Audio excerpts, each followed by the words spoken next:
22장 8절에서 11절 말씀입니다. 구약성경 601쪽 11기하 22장 8절에서 11절 말씀 제가 봉독해 드리겠습니다. 대제사장 hil기야가 서기관 사반에게 이르되 내가 여호와의 성전에서 그 율법책을 발견하였노라 하고 hil기야가 그 책을 사반에게 주니 사반이 읽으니라. 서기관 사반이 왕에게 돌아가서 보고하여 이르되 왕의 신복들이 성전에서 찾아낸 돈을 쏟아 여호와의 성전을 맡은 감독자의 손에 맡겼나이다 하고 또 서기관 사반이 왕에게 말하여 이르되 제사장 hil기야가 내게 책을 주더이다 하고 사반이 왕의 앞에서 읽음에 왕의 율법책의 말을 듣자 곧 그의 옷을 찢으니라. 아멘. 사람과 사람이 만나서 살아가는 이 사회에서 우리가 피할 수 없는 게 바로 사람과 사람 사이의 충돌, 아마 다툼일 것입니다. 그것은 친하고 친하지 않고의 문제가 아니라 서로의 생각 또 혹은 사고방식 혹은 살아온 방식들이 다르기 때문에 그것을 조율함에 있어서 또 상대방을 이해함에 있어서 어쩔 수 없이 이런 다툼, 이런 싸움이 있기 마련인 거죠. 그래서 오히려 더 가까운 부부들도 참 격하게 싸울 때가 많은데 하물며 그렇게 친분이 있지 않는 사람의 충돌이 일어난다고 한다면 그 싸움은 당연히 피할 수 없을 것입니다. 결국 이 싸움의 발단은 결국 누군가 한편에 혹은 양쪽 다 어떤 실수로 인한 결과로 상대방을 피해를 주거나 그리고 의견을 끝까지 좁히지 못해서 이제 일어나는 그래서 그런 다툼, 이제 분란으로 이어지게 되는데 근데 문제는 이것을 그냥 작은 규모로 끝낼 수 있음에도 불구하고 누가 봐도 내가 잘못했는데 그것을 인정하지 아니하고 오히려 핑계를 삼거나 혹은 도리어 적반하장식으로 이 상대방의 탓을 돌리게 되면서 이 싸움이 이제 큰 불로 번지는 일이 참 많죠. 어느 정도 일정한 시간이 지나서 그때의 과거를 되돌아보면서 그때 내가 실수를 인정했다라고 한다면 내가 먼저 사과했다라고 한다면 오늘날에 이르지 않았을 텐데 하는 그런 후회되는 일도 분명히 있었을 것입니다. 결국 우리 사람이라는 것이 자기 실수 혹은 자기의 잘못을 참 인정하는 게 그렇게 쉽지 않다라는 거예요. 하물며 내 탓이 아님에도 불구하고 내가 먼저 잘못했다라고 먼저 얘기한다라고 하는 것은 그만큼 큰 결단과 이제 용기가 필요하다라는 거죠. 오늘 본문의 내용을 잠깐 살펴보면 이 남유다의 16대 왕, 그 요시야 왕에 대해서 말씀을 성경에서는 하고 있는데 당시 이제 이스라엘이 남과 북으로 이제 갈라지게 되면서 이제 남유다에는 약 20명의 이제 왕이 거쳐가게 되고 북이스라엘은 이제 21명의 왕이 거쳐가게 되는데 결국은 이제 그 이유야 이제 솔로몬의 어떤 우상 숭배 그리고 그 아들 르호보암의 이제 정치적 미숙으로 인해서 나라가 갈라지게 되고 하지만 그럼에도 불구하고 그들이 정신 차리지 않고 여전히 하나님을 경외하지 않아서 주변에 있는 강대국에게 결국은 둘 다 멸망을 하게 됩니다. 그런데 북이스라엘 같은 경우는 이제 주전 722년 아수르에 의해서 멸망이 되고 남유다 같은 경우는 이제 주전 586년 이제 바벨론에 의해서 멸망을 하게 되는데 나라가 갈라졌는데 북이스라엘이 멸망한 시점과 남유다가 이 멸망한 시점, 그러니까 북이스라엘이 먼저 140년이나 거의 먼저 이렇게 멸망을 하게 돼요. 왜 이런 차이가 났을까? 결론부터 말씀을 드리면 이 북이스라엘은 이 선한 왕이 단 한 명도 없었습니다. 근데 이 성경에서 말하는 이 선한 왕이라고 하는 것은 심성적으로 착하다 이런 의미가 아니라 오직 하나님을 의식하고 하나님만을 경외하는 그런 우리가 마음과 신앙심을 가져야 되는데 그들은 그러지 않았어요.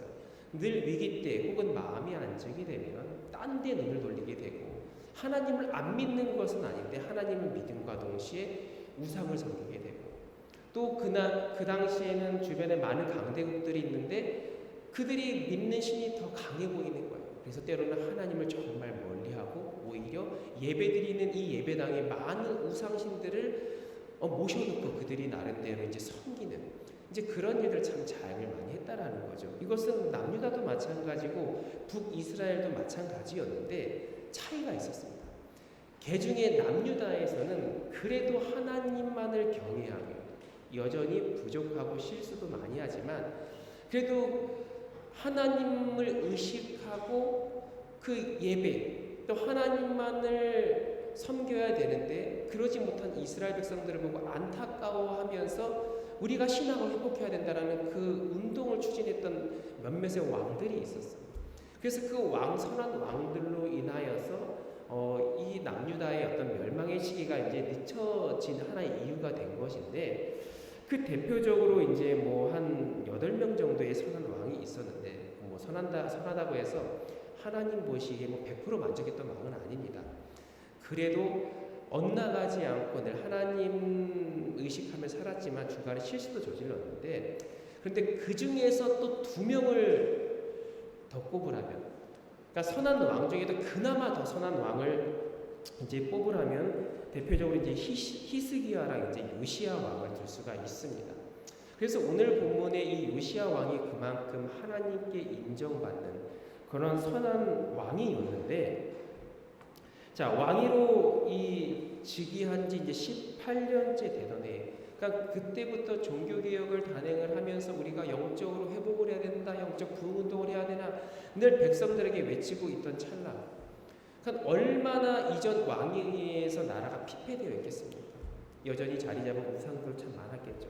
다 제거하고 성전을 깨끗이 정리하고 청소하고 또 무너진 것들 복원하는 그런 일들을 열심히 이제 일삼아 왔는데, 그가 이제 18년째 되던 그 해에 이제 성전을 이제 보수하려고 이제 공사하는 그 가운데에서 하나의 율법책이 발견이 된 거예요. 그러니까 수많은 풍파가 있으면서 거기에 어디에 쌓여 있어서 발견되지 못했는데 깨끗이 수리하고 청소하는 과정 속에서 저 구석에 많이 낡았겠죠. 그 율법책을 이제 발견을 하게 됩니다.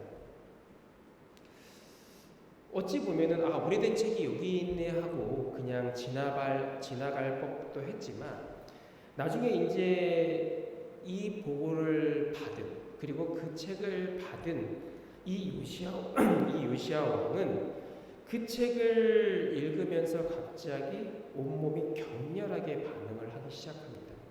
그래서 그 격렬한 반응을 어떻게 표현을 했냐면, 오늘 보면 11절의 말씀에 보면 그의 옷을 찢느니라고 표현을 하고 있어요.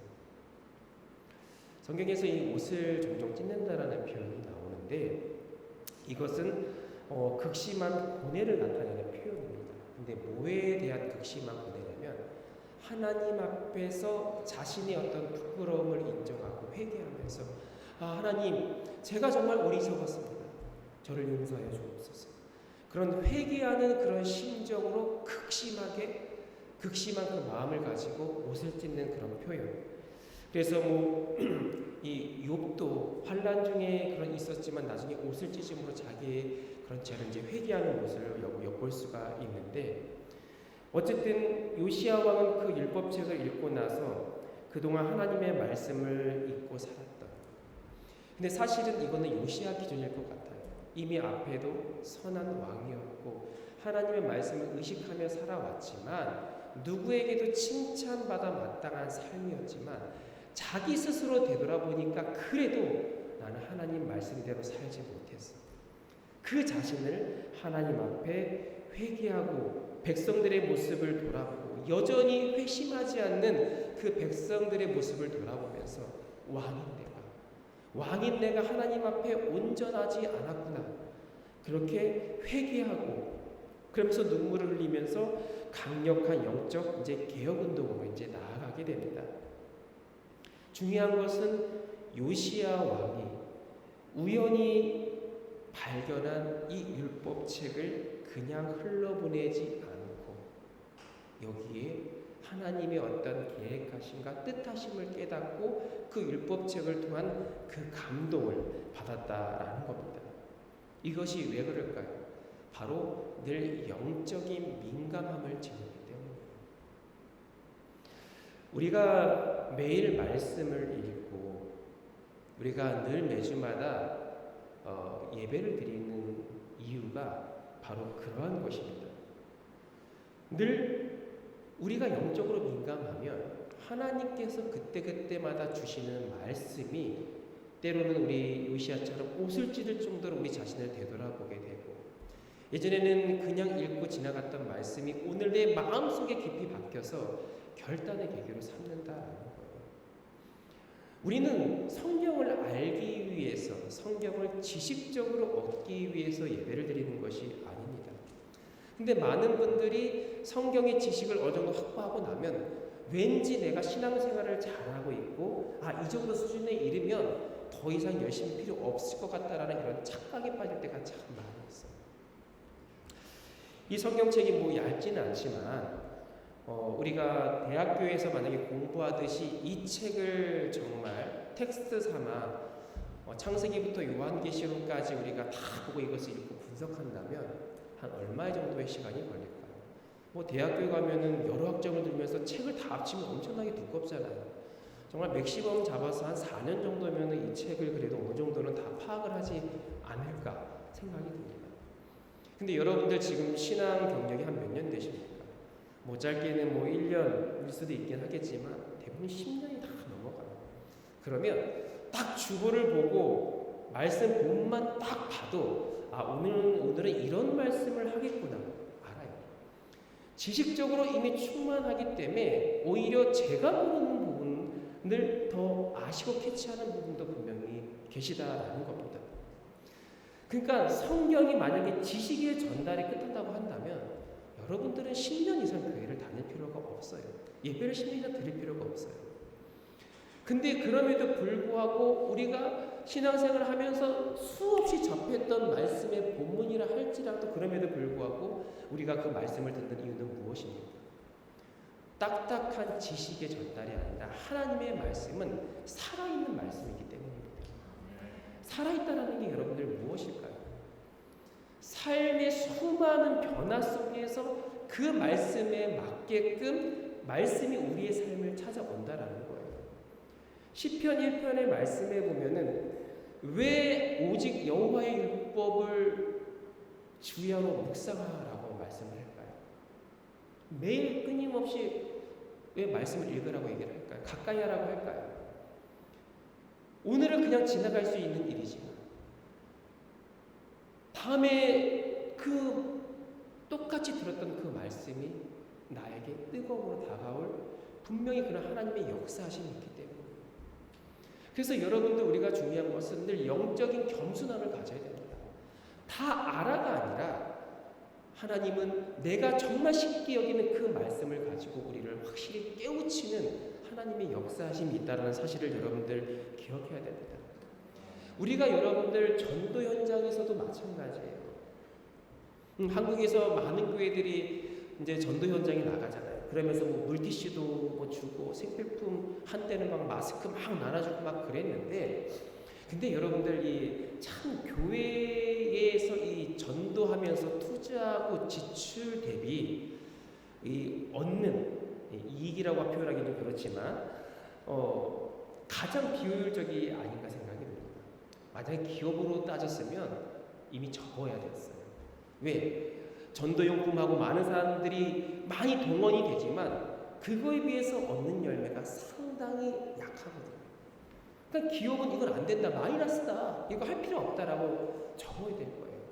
근데 그럼에도 불구하고 늘 여전히 교인들이 힘쓰고 교회에서는 재정을 진출하면서 왜 전도하기 힘들까요? 우리가 예수 믿으세요, 별거 아닌 말 같지만 그 예수 믿으세요라는 그 한마디를 듣고 어느 지나가는 누군가가 갑자기 자신을 되돌아보며 깨우치며 주님께 돌아오는 일이 있다라는 거예요.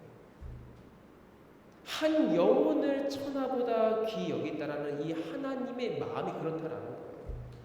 물질적으로 정말 엄청 퍼다붙지만 예수 믿으세요 그 한마디, 아니면 우리가 나눠주는 이런 조그만 기념품 가져 하나님은 당신을 사랑하십니다. 나는 사랑하는 사람이 없는 것 같은데 늘 괴로움과 아픔 속에 있었는데 그 한마디가 나를 사랑하는 분이 있구나. 이 깨우침의 역사가 있다라는 거예요. 누가복음 15장의 말씀에 보면은 잃은 양을 찾는 과정이 나오잖아요. 한 마리 양이 없어졌는데 99마리 양을 내두고 한 마리 양을 찾는 거. 얼마나 무모한 도전이면 비효율적입니까? 그러나 그 가운데서도 한 영혼이 회복될 수 있다면 하나님이 기뻐하신다는 거예요. 우리의 신앙생활도 여러분들 그래서 마찬가지입니다. 우리가 늘 익숙했던 말씀이지만 어느 순간 그 들려왔던 말씀, 내가 익히 알고 있는 말씀인데 오늘 예배 가운데 주어지는 그 말씀이 나를 그냥 지나가게 하는 게 아니에요. 나를 눈물 흘리게 하고 나를 회개하게 하고 나를 철저히 낮아지게 하고 무너지게 하는 게 바로 말씀의 힘입니다. 그래서 여러분들이 교회 나오는 이 생각부터 사실은 바꾸셔야 됩니다. 내가 집을 나오는 순간 내가 교회를 왜 가고 있는 것인가? 장로라서 권사라서 내가 교회에 안 가면 안 돼서 직분에 의한 책임감, 그런 것이 아니라 오늘 역시도 나에게 주실 하나님의 말씀, 그 말씀의 능력을 사모합니다. 우리가 그 말씀을 가지고 여러분들 교회에 나서야지, 그리고 예배를 드려야지 하나님께서 우리를 통해서 역사하신다라는 거예요. 하나님께서 주실 말씀을 여러분들 간절히 사모하시기를 바랍니다. 그리고 그 말씀에 늘 민감할 수 있도록 기도 힘쓰시기를 간절히 바랍니다. 그렇게 말씀에 반응하다 보니까는 제일 먼저 나타나는 현상이 뭐냐면 우리 자신을 되돌아보게 되는 거예요. 요시야 왕처럼 내가 여전히 얼마나 부족한지를 깨닫습니다. 내가 얼마나 교만하는지를 깨닫습니다. 우리의 부끄러운 모습을 자각하게 됩니다. 내가 얼마나 이기적이었는지, 내가 나름대로 완벽해 보이고 옳다 여겼던 부분들이 얼마나 잘못되었는지를 깨닫게 되는 거죠. 특히나 요즘 살만해지고 나름대로 평안해지면 살아가는데 별 문제가 없다 싶다 보면은 사람들이 말씀에 둔감해지기 시작합니다. 왜? 주어진 것을 누리기를 바쁘기 때문에 하나님의 은혜라고 하는 것은 지금의 삶에서 그다지 큰 영향력을 끼치지 않는다라는 거예요. 그래서 신앙생활을 어느 순간 형식적으로 변해버리고 주일에 예배를 안 나가면 왠지 모를 찝찝한 때문에 그냥 예배를 드리게 돼요. 하나님이 은혜로 주신 것을 도리어 그것을 누리다 보니 하나님과 멀어지는 이런 안타까운 삶. 그래서 여러분들 우리가 풍요롭고 평안해지면 평안해질수록 더 하나님 말씀에 민감해지기를 여러분들 우리는 기도해야 됩니다. 그렇지 않으면 주신 이도 하나님이시지만 거두시는 이도 분명히 하나님이시다는 것. 요한계시록에 보면 요한계시록 2장 3장에 보면 소아시아의 이제 7 교회에 대해서 예수님께서 이제 책망하시는 부분이 나오는데, 근데 거기에 등장하는 이제 라오디아 교회가 있는데, 라오디아 교회에는 정말 이 풍요롭게 사는 사람들이 참 많았습니다. 물질적으로 부족함이 없었던 사람들이에요. 그런데 그러다 보니까 그들의 신앙의 모습이 어떠했냐면 하나님을 믿지 않는 것은 아닌데 열정이 없는 거예요. 그래서 그들의 신앙 상태를 뭐라고 표현을 했냐면 미지근하다라고 표현을 했습니다. 그래서 3장 17 요한계시록 3장 17절의 말씀에 보면 내가 말하기를 나는 부자라 부요하여 부족한 것이 없다 하나 내 공부한 것과 가련한 것과 가난한 것과 눈먼 것과 벌거벗은 것을 알지 못하는도다. 물질적으로는 풍요로울지 모르겠지만 영적으로는 벌거벗을 정도로 아무것도 갖지 않은 자. 이 우리가 비유적으로 얘기하는 것이 무엇입니까? 역설적으로 표현하는 풍요 속의 빈곤이라는 거예요. 살만하고 지낼만 하다 보니까 이만큼 말씀과 멀어지고 메시지를 주심에도 불구하고 사람을 통해 하나님께서 일하시지만 그것을 거절합니다. 그 풍요로움을 누리기 바빠서. 신앙생활은요, 우리가 여러분들 하나의 도리로 하는 것이 아닙니다. 누구를 의식해서 하는 것도 아니고 누구에게 보이기 위해서 하는 것도 아닙니다.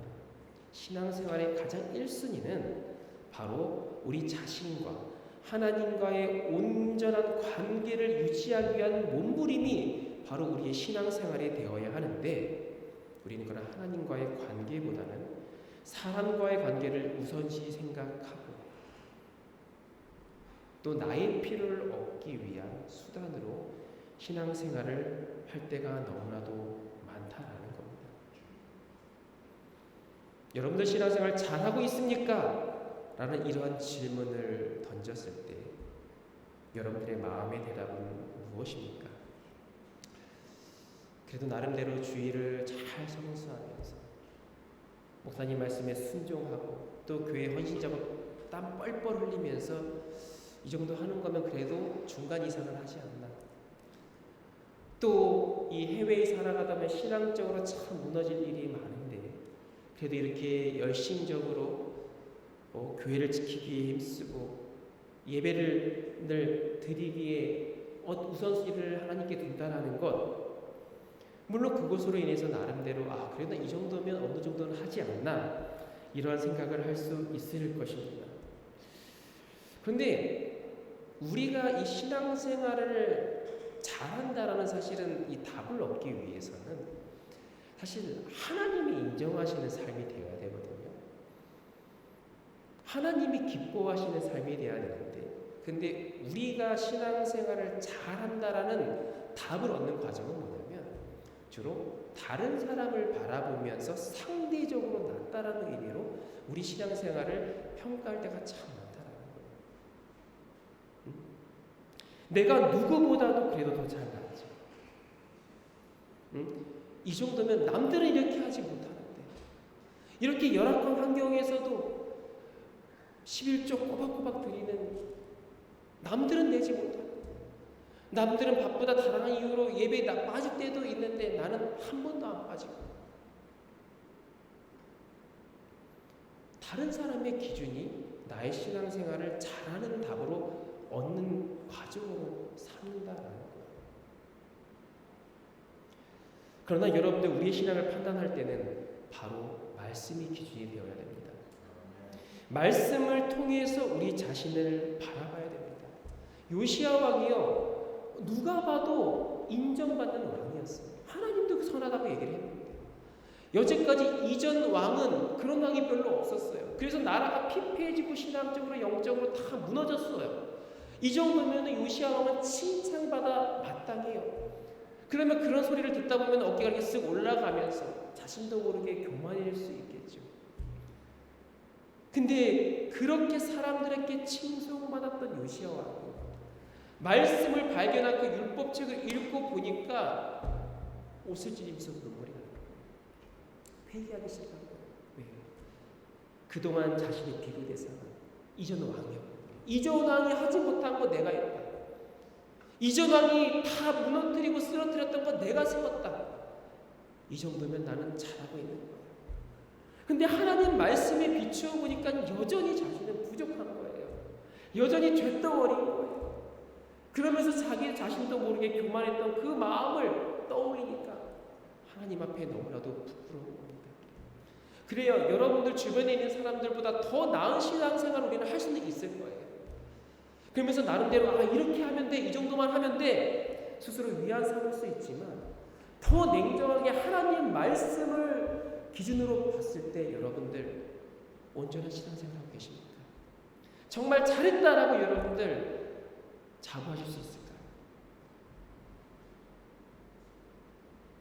특히 겉보기에 갖춘 사람일수록 이런 증세에 빠질 위험이 너무나도 높습니다. 열심히 있고 적극적인 사람, 그래서 특히 성도들에게 인정받고 칭찬받는 사람, 그런 사람일수록, 그런 위치에 있을수록 하나님의 말씀에 비추어 자기 자신을 되돌아보시기를 바랍니다. 내가 놓치고 있는 부분을 하나님이 알게 하시고, 나의 깨닫지 못한 죄악성을 알게 하시고, 하나님께서는 비로소 회개하게 하십니다. 그리고 우리 스스로가 얼마나 부끄러운 존재임을 늘 깨닫게 하시고 회개하는 일을 끊이지 않게 하신다는 겁니다. 저를 비롯한 우리의 마음이 이제는 나 스스로의 공에서 아니라 하나님의 그 공으로 인하여 오늘의 내가 있음을 여러분들 깨달으시기를 바랍니다.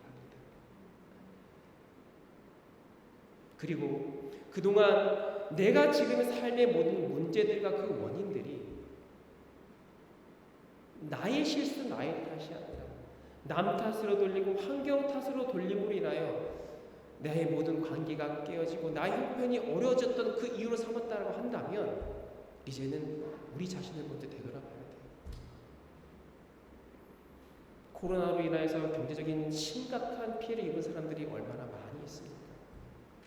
그래서 로마에 있던 많은 한인들이 불가피하게 한국에 들어간 일들이 참 많았다라고 얘기를 들었습니다.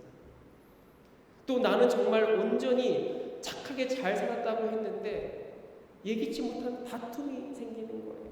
나는 정말 억울한 거예요. 그 사람 너무 미운 거예요. 근데 여러분들, 우리가 삶에 생기는 문제는요, 내게 주어지는 환경의 원인이 아니에요. 아니면 내가 사람을 잘못 만나서가 아니라 나와 하나님과의 관계가 온전하지 못하니까 사람과 사람 사이의 관계가 깨지는 거예요. 이 말은 무슨 말이냐? 잘못이 없는데 내가 잘못했다 이 말이 아니라 용서하고 품을 수 있는데 하나님과의 관계가 온전하지 못하니까 용서하지 못하는 거예요. 적으로 삼는 거예요. 지금의 최악의 상황이지만 그럼에도 불구하고 기쁨과 감사하는 마음으로 기대하며 살아갈 수 있는데 하나님의 관계가 온전하지 못하니까 세상을 원망하고 정권을 원망하고 교회를 원망하는 거예요. 말씀이 우리 삶의 거울이 되면 그 원망의 쓴뿌리가 여러분들 다 가라앉습니다. 그리고 그럼에도 불구하고 감사가 넘치는 거예요. 다니엘이 한 놀라운 말을 했잖아요. 많은 사람들의 해코지를 당하고 사자굴에 빠져들어가 죽음이 눈앞에 위기에 있지만 이 다니엘이 뭐라고 고백합니까? 그리 아니하시니라.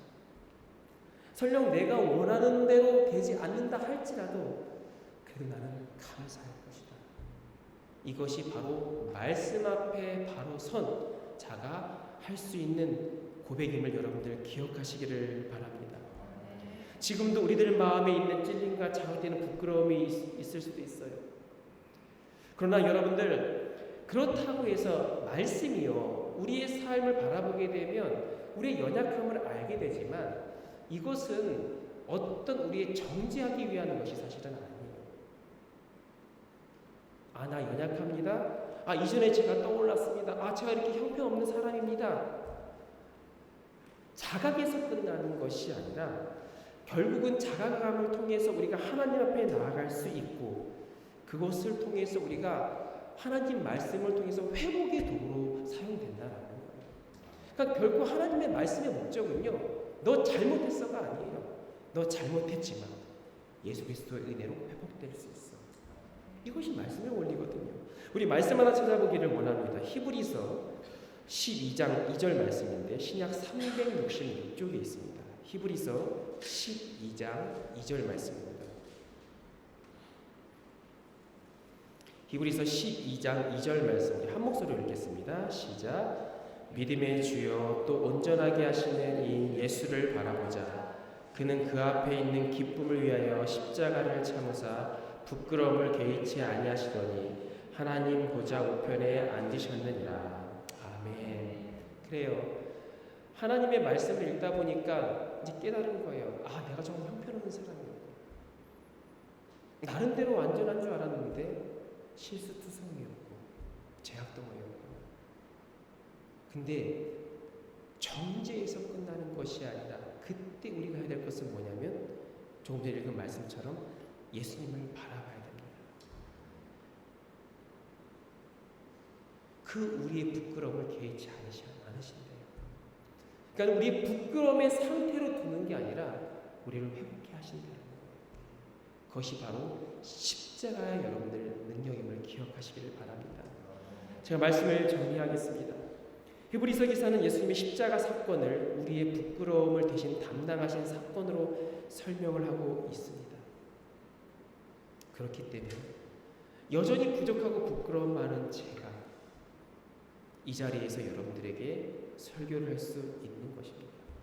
제가 자격을 맡는 게 아니라 주님께서 자격을 주신 것입니다.